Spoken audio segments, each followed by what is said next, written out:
भारत में औरतों के लिए आरक्षण की व्यवस्था है। तो आंसर है इसका लोकसभा में, विधानसभा में, मंत्रिमंडल में, पंचायती राज संस्था में। तो यहाँ पे राइट आंसर हो जाएगा पंचायती राज संस्था। तो चलिए अगले क्वेश्चन की ओर बढ़ते हैं। अगला क्वेश्चन है सांप्रदायिक राजनीति आधारित होती है। तो सांप्रदायिक राजनीति जो होता है प्यारे बच्चों, वह हमारा धर्म पर आधारित होता है। तो ए नंबर ऑप्शन राइट हो जाएगा। चलिए नेक्स्ट प्रश्न की ओर बढ़ते हैं। नेक्स्ट क्वेश्चन है अंतर्राष्ट्रीय महिला दिवस किस तिथि को मनाया जाता है। तो इसका आंसर है यहाँ पे 7 मार्च, 8 मार्च, 9 मार्च, 10 मार्च। तो यहाँ पे 8 मार्च को राइट आंसर हो जाएगा यहाँ पे। चलिए बी नंबर ऑप्शन राइट हो गया। नेक्स्ट प्रश्न को हम लोग देख लेते हैं। अगला क्वेश्चन है वर्तमान में नेपाल की शासन प्रणाली क्या है। तो यहाँ पे इसका जो राइट आंसर हो जाएगा लोकसभा है। तो चलिए यहाँ पे ए नंबर ऑप्शन राइट हो जाएगा। नेक्स्ट प्रश्न को देखते हैं। अगला क्वेश्चन है भारतीय संविधान के अनुच्छेद 19 में देश के सभी नागरिकों को कौन सा मूल अधिकार दिया गया है। तो यहाँ पे राइट आंसर जो हो जाएगा वह हो जाएगा हमारा स्वतंत्रता का अधिकार। तो चलिए यहाँ पे ए नंबर ऑप्शन राइट हो जाएगा। नेक्स्ट प्रश्न को देखते हैं। अगला क्वेश्चन है निम्नलिखित व्यक्तियों में कौन लोकतंत्र में रंग भेद के विरोधी नहीं थे। तो यहाँ पे जेड गुड्डी जो थे रंग भेद के विरोधी नहीं थे। तो यहाँ पे डी नंबर ऑप्शन राइट हो जाएगा। नेक्स्ट प्रश्न को हम लोग देख लेते हैं। अगला क्वेश्चन है सांप्रदायिक राजनीति किस पर आधारित है। तो एक धर्म दूसरे से श्रेष्ठ है, यही लोग मानते हैं, इसी पर आधारित है। तो चलिए यहाँ पे ए नंबर ऑप्शन राइट हो जाएगा। अगले प्रश्न को हम लोग देखते हैं। जब हम लैंगिक विभाजन की बात करते हैं तो हमारा अभिप्राय होता है। तो यहाँ पे ए नंबर ऑप्शन राइट हो जाएगा स्त्री और पुरुष के बीच जैविक अंतर से। चलिए नेक्स्ट प्रश्न को हम लोग देख लेते हैं। अगला क्वेश्चन है भारतीय संविधान के बारे में इनमें से कौन सा कथन सही है।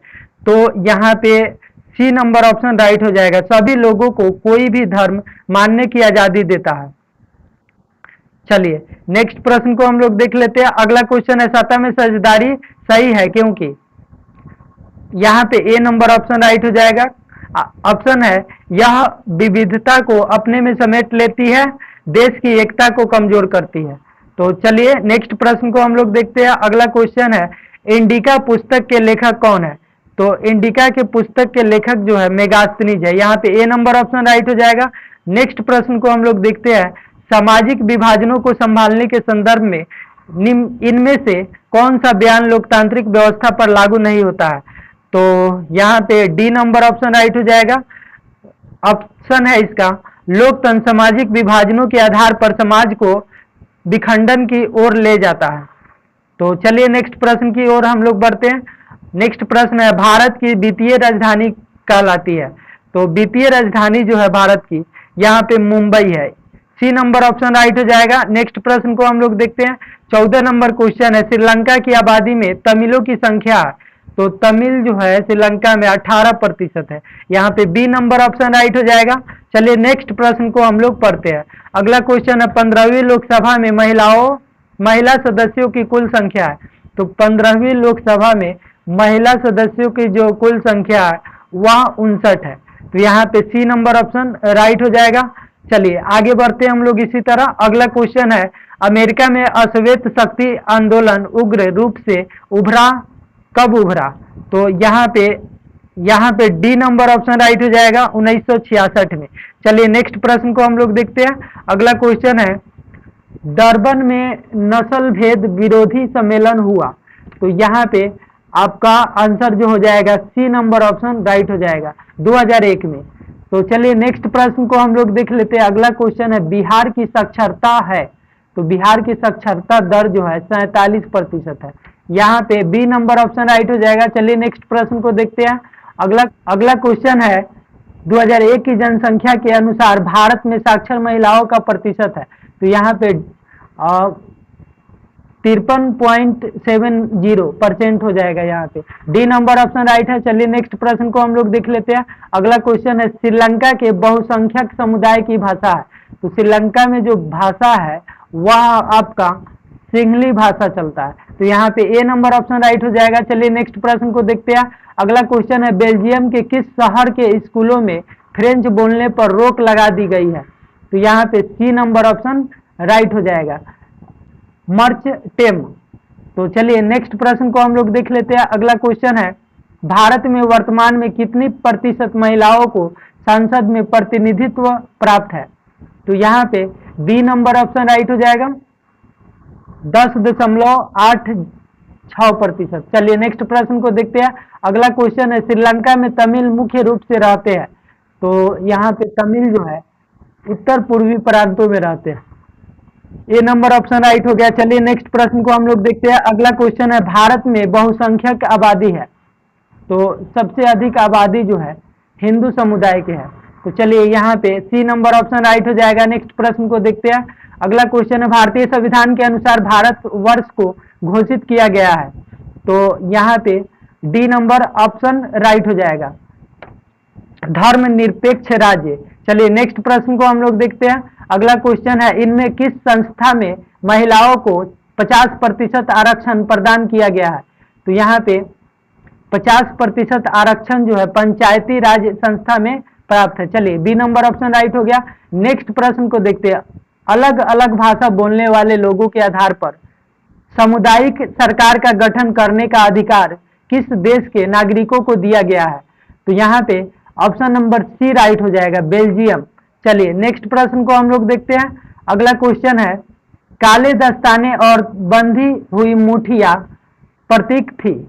तो यहाँ पे ए नंबर ऑप्शन राइट हो जाएगा, अश्वेत शक्ति का। चलिए नेक्स्ट प्रश्न को हम लोग देखते हैं। 29 नंबर, इनमें से कौन व्यक्ति ऐसे हैं जिनका नाम दलितों के उत्थान से संबंधित नहीं है? तो यहाँ पे बी नंबर ऑप्शन राइट हो जाएगा, डॉक्टर राजेंद्र प्रसाद। चलिए नेक्स्ट प्रश्न को हम लोग देखते हैं। अगला क्वेश्चन है, निम्नलिखित देशों में किसे धार्मिक एवं जातीय पहचान के आधार पर व्यापक रूप से विखंडन का परिणाम भुगतना पड़ा? तो यहाँ पे सी नंबर ऑप्शन राइट हो जाएगा, युगोस्लाविया। चलिए नेक्स्ट प्रश्न को हम लोग देखते हैं। अगला क्वेश्चन है, सतह की साझेदारी की एक अनूठी एवं सर्वोत्तम प्रणाली किस देश विकसित की गई है? तो यहाँ पे बी नंबर ऑप्शन राइट हो जाएगा, बेल्जियम। चलिए नेक्स्ट प्रश्न को हम लोग देखते हैं। अगला क्वेश्चन है, ऑस्ट्रेलियाई धावक पीटर नॉर्मन ने एफ्रो अमेरिकी धावक के प्रति पुरस्कार वितरण समारोह में अपना समर्थन किस प्रकार व्यक्त किया? तो यहाँ पे बी नंबर ऑप्शन राइट हो जाएगा, मानवाधिकार का बिला लगाकर। चलिए नेक्स्ट प्रश्न को हम लोग देखते हैं। अगला क्वेश्चन है, सतह की साझेदारी की अधिकाधिक आवश्यकता कहाँ पड़ती है? तो यहाँ पे डी नंबर ऑप्शन राइट हो जाएगा, जाति भाषा क्षेत्र समुदाय के आधार पर बांटे हुए समाज में। चलिए नेक्स्ट प्रश्न को हम लोग देख लेते हैं। अगला क्वेश्चन है, अमेरिका में चलाए गए नागरिक अधिकार आंदोलन का मुख्य उद्देश्य क्या था? तो यहाँ पे ए नंबर ऑप्शन राइट हो जाएगा, नस्ल आधारित भेदभाव मिटाना। नेक्स्ट प्रश्न को हम लोग देख लेते हैं। अगला क्वेश्चन है, इनमें कौन सा कथन भारत के संदर्भ में सही है? तो यहाँ पे डी नंबर ऑप्शन राइट हो जाएगा, इनमें से कथन सही है, इनमें से सभी कथन सही है। देखिए पहला कथन है, भारत एक विविध समुदायों का देश है, ये तो राइट है। भारत में धर्मनिरपेक्षता का सिद्धांत लागू है, राइट है। भारत में धार्मिक सौहार्द एवं भाईचारे के सिद्धांत को तरजीह दी जाती है। नेक्स्ट प्रश्न को हम लोग देख लेते हैं। अगला क्वेश्चन है, इनमें कौन सा कथन सही है? चलिए ए नंबर ऑप्शन राइट हो जाएगा। यहाँ पे सामाजिक विभाजन अधिकांशतः जन्म पर आधारित होता है। नेक्स्ट प्रश्न को हम लोग देख लेते हैं। सतह में साझेदारी के प्रमुख कारण इनमें से कौन नहीं है? तो यहाँ पे डी नंबर ऑप्शन राइट हो जाएगा, सरकार का निर्धारित कार्यकाल पूरा करने के लिए। चलिए नेक्स्ट प्रश्न को हम लोग देखते हैं। अगला क्वेश्चन है, इनमें सतह की साझेदारी का एक सही लाभ क्या है? तो यहाँ पे सी नंबर ऑप्शन राइट हो जाएगा, समुदायों के मध्य टकराव में कमी। यहाँ पे सी नंबर ऑप्शन आपका राइट हो जाएगा। चलिए नेक्स्ट प्रश्न को हम लोग देख लेते हैं। सतह में साझेदारी का वास्तविक अर्थ क्या होता है? तो यहाँ पे सत्ता में साझेदारी के वास्तविक अर्थ जो है, यहाँ पे डी नंबर ऑप्शन राइट हो जाएगा, राज्य के नागरिकों द्वारा सरकारी स्तर पर निर्णय लेने अथवा निर्णय की प्रक्रिया प्रभावित करना। यहाँ पे डी नंबर ऑप्शन आपका राइट हो जाएगा। चलिए इसी तरह प्यारे बच्चों हम लोग नेक्स्ट प्रश्न को देखते हैं। क्वेश्चन है सत्ता की साझेदारी के संबंध में इनमें से कौन सा कथन सही है? तो यहाँ पे सी नंबर कथन जो है सही है। कथन क्या है? तो सत्ता की साझेदारी विभिन्न समुदायों के बीच टकराव को कम करती है। नेक्स्ट प्रश्न को हम लोग देखते हैं। अगला क्वेश्चन है इनमें कौन सा कथन सही नहीं है? तो आंसर हो जाएगा डी। उत्तरी आयरलैंड के कैथोलिक समुदाय आर्थिक रूप से काफी समान एवं कुशल है, ये आपका सही नहीं है। चलिए नेक्स्ट प्रश्न को हम लोग देखते हैं। अगला क्वेश्चन है लोकतांत्रिक शासन व्यवस्था में सत्ता की साझेदारी के सिद्धांत का पालन करते हुए किस बात पर विशेष बल दिया गया?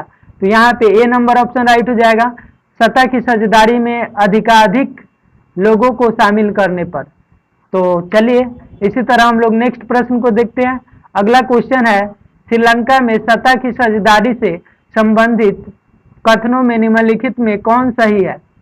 तो यहाँ पे डी नंबर ऑप्शन राइट हो जाएगा, श्रीलंकाई सरकार की नीतियों द्वारा सिंहली भाषी बहुसंख्यकों का वर्चस्व कायम रखने का प्रयास। तो यहाँ पे डी नंबर ऑप्शन आपका राइट है। इसी तरह हम लोग 44वें नंबर क्वेश्चन की ओर बढ़ते हैं। अगला क्वेश्चन है राजनीति में धर्म उस वक्त एक विकराल रूप के समस्या के रूप में खड़ी हो जाती है जब, यहाँ पे सी नंबर ऑप्शन राइट हो जाएगा, धर्म एवं संप्रदाय को राष्ट्र का मुख्य आधार मान लिया जाता है। तो चलिए नेक्स्ट प्रश्न को हम लोग देखते हैं। 45वें नंबर क्वेश्चन है इनमें से कौन से व्यक्ति ऐसे व्यक्ति थे जिन्होंने लोकतंत्र में रंग भेद की नीतियों का विरोध नहीं किया? तो यहाँ पे डी नंबर ऑप्शन राइट हो जाएगा, यहाँ पे जेड गुडी। चलिए नेक्स्ट प्रश्न को हम लोग देखते हैं। अगला क्वेश्चन है निम्नलिखित में कौन सा कथन सही नहीं है? तो यहाँ पे बी नंबर ऑप्शन राइट हो जाएगा, केवल भारत में अमेरिका जैसे देशों से ही सामाजिक विभाजन दिख पड़ते हैं। तो ये आपका बी नंबर ऑप्शन यहाँ पे सही हो जाएगा। नेक्स्ट प्रश्न को देखते हैं इनमें कौन सा कथन सही नहीं है? तो यहाँ पे डी नंबर कथन जो है सही नहीं है, सामाजिक विभाजन की प्रत्येक अभिव्यक्ति को राष्ट्र विरोधी कहा जा सकता है। यहाँ पे डी नंबर ऑप्शन राइट हो जाएगा। चलिए नेक्स्ट प्रश्न को देखते हैं इनमें कौन सा कथन सही है? तो यहाँ पे बी नंबर कथन जो है सही है। चलिए यहाँ पे राइट आंसर जो है बी है, जहाँ सामाजिक अंतर एक दूसरे से टकराते हैं वहाँ सामाजिक विभाजन होता है। नेक्स्ट प्रश्न को हम लोग देखते हैं। अगला जो क्वेश्चन है वह इनमें से कौन सा कथन सही है? सी नंबर कथन यहाँ पे राइट होगा, श्रीलंका में श्रीलंका केवल सिंहलियों के लिए की मांग करना तमिल समुदाय की पहचान और उसके हितों के खिलाफ थी। तो यहाँ पे सी नंबर ऑप्शन राइट हो जाएगा।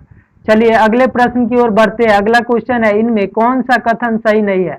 तो यहाँ पे डी नंबर कथन जो है सही नहीं है, लोकतंत्र सामाजिक विभेद के आधार पर देश की खंडित करने में कारगर होता है। चलिए इसी तरह हम लोग अगले प्रश्न की ओर बढ़ते हैं। क्वेश्चन है सामाजिक विभाजनों को संभालने के लिए संबंध में इनमें कौन सा कथन लोकतांत्रिक व्यवस्था पर लागू नहीं होता है? तो यहाँ पे डी नंबर ऑप्शन राइट हो जाएगा, लोकतंत्र सामाजिक विभाजनों के आधार पर समाज को विखंडन की ओर ले जाता है। चलिए इसी तरह अगले प्रश्न को देख लेते हैं। अगला क्वेश्चन है इनमें से कौन सा कथन सही है? सी नंबर ऑप्शन राइट हो जाएगा, बेल्जियम की राजधानी ब्रुसेल्स में एक अलग प्रकार की सरकार गठित की गई है। नेक्स्ट प्रश्न को हम लोग देखते हैं।